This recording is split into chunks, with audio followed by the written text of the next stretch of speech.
부산 영도 끝자락 오래된 선착장 위에 기울어가는 낚싯배 한 척이 있었습니다. 그 배를 40년 동안 지켜온 사람, 78살 한도훈 씨는 새벽마다 그 배를 닫고 살피며 하루를 시작했습니다. 등이 굽고 걸음이 느려졌지만 손놀림만큼은 젊은 시절 그대로였죠. 도훈 씨는 바다를 보는 시간이 가장 편안하다고 말했습니다. 하지만 그 시선 깊숙한 곳에는 언제나 버리지 못한 한 문장이 남아 있었어요. 당신이 돌아오는 날까지 나는 여기 있을게요.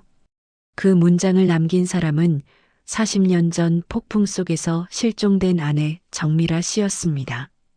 그날 이후 도훈 씨는 바다에서 일을 끊고 낚싯배 하나를 고치는 것으로 모든 삶을 대신했습니다. 누군가는 미련하다고 했고 누군가는 광기라고 했지만 도훈 씨는 그 어떤 말도 듣지 않았습니다. 그 사람은 돌아올 겁니다. 약속했으니까요. 봄이 막 시작된 어느 날 새벽 어둠을 뚫고 사이렌 소리가 마을을 뒤흔들었습니다. 선착장 아래 해저 공사가 진행되던 중 바다 밑에서 오래된 배 잔해와 사람의 유골이 발견된 것이었죠. 마을은 순식간에 술렁였습니다. 사람들은 조용히 속삭였어요. 미라 씨 아닙니까? 그 배가 그 배 아이다? 도훈 씨는 입술을 꾹 다물고 현장으로 걸어갔습니다. 유난히 강한 파도, 바다에서 불어오는 짠내, 그 모든 것이 마치 40년 전 그날과 똑같이 느껴졌습니다.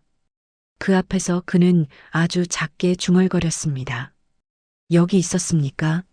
며칠 뒤 국과수는 유골의 주인이 정미라 씨가 아니라는 결과를 발표했습니다. 사람들은 안도하면서도 혼란스러워했죠. 그러나 진짜 충격은 그 다음이었습니다. 유골과 함께 발견된 가방 안에서 미라 씨가 생전에 쓰던 일기장이 나온 것입니다. 일기장 첫 장에는 낯선 문장이 쓰여 있었습니다.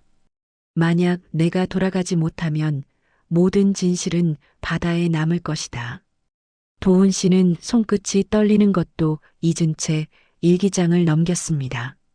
미라 씨의 존재가 점점 사라지던 시기, 그녀가 수상한 남자에게 쫓기고 있었다는 내용, 누군가에게 거액을 넘겨야 했다는 내용, 그리고 마지막 페이지에는 단 한 줄만 적혀 있었어요. 도훈아, 내가 꼭 말해야 할 게 있어. 그 문장은 도훈 씨가 평생 품어온 기억과 같았습니다. 그날 미라 씨가 사라지기 전 마지막으로 남긴 말. 도훈 씨는 가슴이 조여오는 것을 느끼며 중얼거렸습니다. 그걸 끝내 못 들었구먼. 바다는 그날따라 지나치게 고요했습니다. 며칠 뒤 일기장 전문가들의 분석이 나오면서 더 큰 반전이 터졌습니다. 일기장 마지막 부분은 미라 씨의 필체가 아닙니다. 도훈 씨는 숨이 턱 막히는 듯한 표정으로 그 말을 들었습니다. 누군가 일기장을 조작했다는 뜻이었죠. 그리고 그 누군가는 40년 전 미라 씨의 실종을 알고 있었을 가능성이 높았습니다. 경찰은 그 시기 항구에서 일하던 사람들, 미라 씨의 동네 지인들, 심지어 도훈 씨의 형제들까지 조사하기 시작했습니다.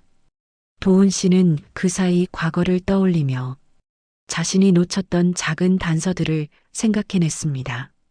실종 전날 밤 미라 씨가 울먹이며 말했던 한 문장. 혹시 내가 없어져도 그냥 믿어줘요. 그때는 농담처럼 들렸지만 지금 생각하면 그 말은 분명 누군가에게 쫓기던 사람의 두려움이었습니다. 조사가 이어지면서 뜻밖의 사람이 용의 선상에 올랐습니다. 도훈 씨의 오랜 이웃이자 절친이었던 박재수 씨였습니다. 재수 씨는 평생 도훈 씨 곁에서 도와주던 사람이었고 미라 씨 실종 당시 가장 먼저 도훈 씨를 위로했던 인물이었죠. 경찰은 재수 씨의 창고에서 미라 씨 실종 무렵 촬영된 낡은 필름 카메라를 발견했습니다. 필름을 복구하자 한 장의 사진이 드러났습니다. 절벽 아래로 걸어가는 미라 씨, 그리고 멀리서 그 뒤를 따라가는 남자의 그림자. 그 그림자가 재수 씨였습니다. 도훈 씨는 사진을 보는 순간 무릎이 풀려 주저앉았습니다. 내가 왜 그 뒤를 따라갔노? 경찰이 사실을 조사하자 충격적인 진술이 나왔습니다. 미라 씨에게 빚이 있었고 재수 씨가 그 돈 문제에 연관됐던 것 같습니다. 그리고 실종 당일 둘이 격렬하게 말다툼을 했다는 목격자도 있습니다. 도훈 씨는 편치 않은 숨을 몰아쉬며 말했습니다. 재수는 내가 제일 믿던 친구요. 그러나 그 순간 더 큰 반전이 기다리고 있었습니다. 경찰이 발견한 두 번째 필름에는 믿기 힘든 장면이 찍혀 있었습니다. 절벽 아래 파도 속에서 누군가 미라 씨의 손을 잡아 끌어올리는 모습이었죠. 그리고 그 사람은 재수가 아니었습니다. 그 사람은 아직 신원이 확인되지 않은 제3의 인물이었습니다. 경찰은 혼란스러워했고 도훈 씨는 더욱 역설적인 감정을 느꼈습니다. 그럼 그 사람은 살아있었단 말이가?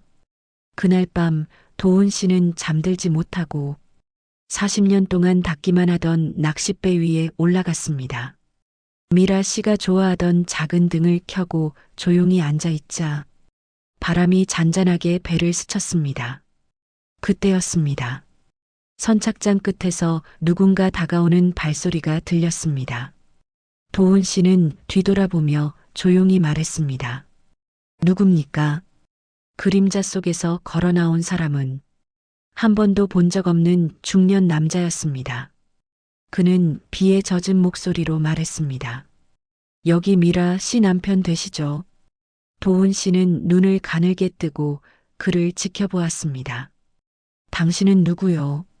그 남자는 고개를 깊게 숙였습니다. 그리고 떨리는 목소리로 말했습니다. 저는 미라 씨가 마지막으로 함께 있었던 사람입니다. 세상은 잠시 멈춘 듯 조용해졌습니다. 바람조차 숨을 죽인 듯 했습니다.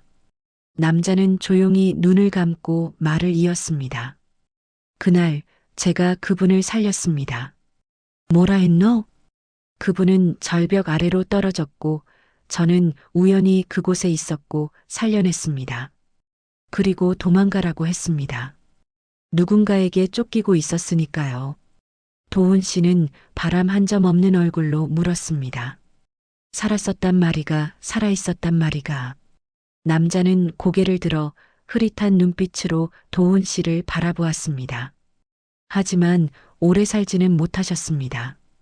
그분은 당신에게 전해달라는 말을 남기셨습니다. 도훈 씨의 손이 떨렸습니다. 뭐라 했습니까? 남자는 긴 숨을 내쉬고 말했습니다.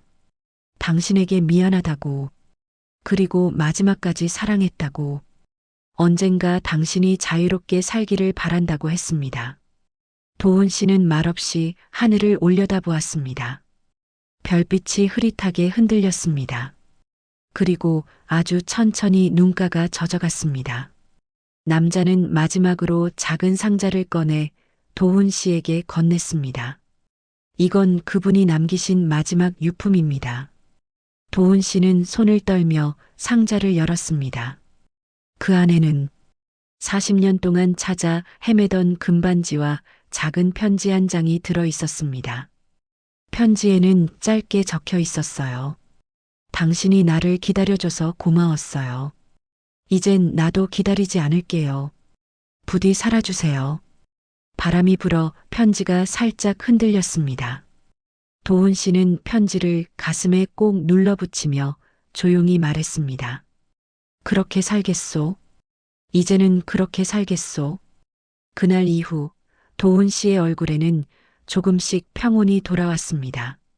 40년 동안 손도 대지 못하던 낚싯배는 그의 여름 마지막 항해를 마치고 조용히 해체되었죠.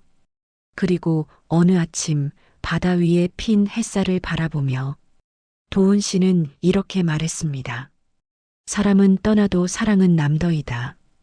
그걸 인정하는데 참 오래 걸렸네. 바람은 잔잔했고 바다는 그 말을 알아들은 듯 고요하게 반짝였습니다.